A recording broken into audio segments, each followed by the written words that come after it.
បងប្អូនទាំងគ្នាមើលនេះឈប់នៅស្តុបទាំងអស់គ្នាមិនដឹងជាឡានធំគាត់គិតល្មិច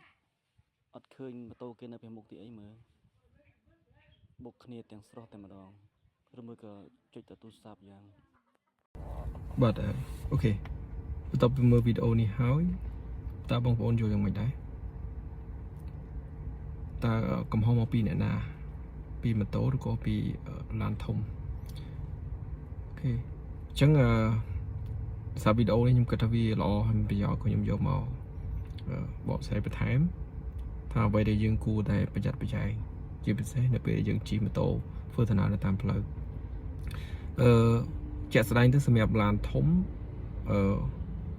វាមានកម្ពស់ខ្ពស់ហើយបបែងវែងវាពិបាកក្នុងការមើលទៅខាងក្រៅមើលទៅកញ្ចក់តាមកញ្ចក់ឬក៏មើលទៅខាងមុខឬក៏ផ្នែកខាងក្រោយអញ្ចឹងហើយបានជាឡានធំគេមានបានបែងចែកគេហៅចំណុចសុវត្ថិភាពឬក៏ចំណុចដែលមើលមិនឃើញគេហៅ blind spot ឬក៏ចំណុចសុវត្ថិភាពសម្រាប់តែអ្នកនៅជុំវិញឡានហ្នឹងសម្រាប់ខាងក្រោយដូចខ្ញុំនឹងដាក់រូបបន្ថែមអញ្ចឹងសម្រាប់ខាងក្រោយគម្លាតសុវត្ថិភាពវាគឺ9ម៉ែត្រមានន័យថារ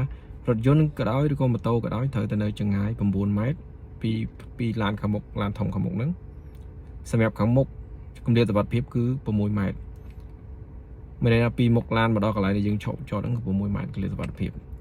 តែជាក់ស្ដែងទៅគម្លាតសុវត្ថិភាពគឺសម្រាប់អ្នកឡានធំដែលគាត់ចតទេតែម៉ូតូហាមចូលទៅជ្រៀតចូលកន្លោះហ្នឹងតែជាក់ស្ដែងហ្នឹងចរាចរណ៍ហ្នឹងគឺមិនអញ្ចឹងទេដោយសារតែអ្នកបើកបរគាត់អត់បានគិតពីចំណុចសុវត្ថិភាពទាំងអស់ហ្នឹង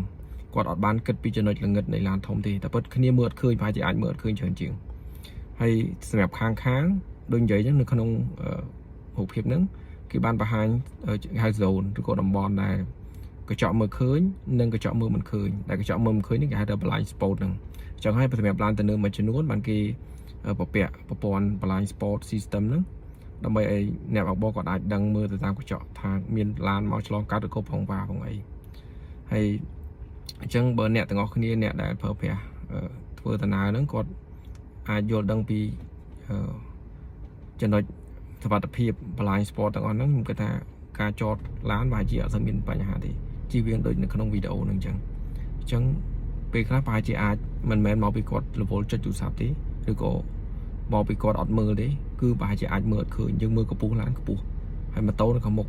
អញ្ចឹងពិបាកមើលមែនតើក្នុងការមើលណាព្រោះដោយសារឡានឆ្ងាយមែនតើអញ្ចឹងបានគេឲ្យចំណុចសុវត្ថិភាពឆ្ងាយដល់ទៅ9ម៉ែត្រ6ម៉ែត្រខាងក្រោយ9ម៉ែត្រខាងមុខ6ម៉ែត្រអញ្ចឹងវីដេអូនេះចាំជួយចែកម្លែកបន្តដើម្បីឲ្យអ្នកធ្វើដំណើរគាត់អាចស្វែងយល់កន្លែងហ្នឹងជឿវាមានគ្រោះថ្នាក់ផ្សេងហើយបើអាចជួយ follow page ខ្ញុំមួយផងអរគុណជួបគ្នាវីដេអូក្រោយ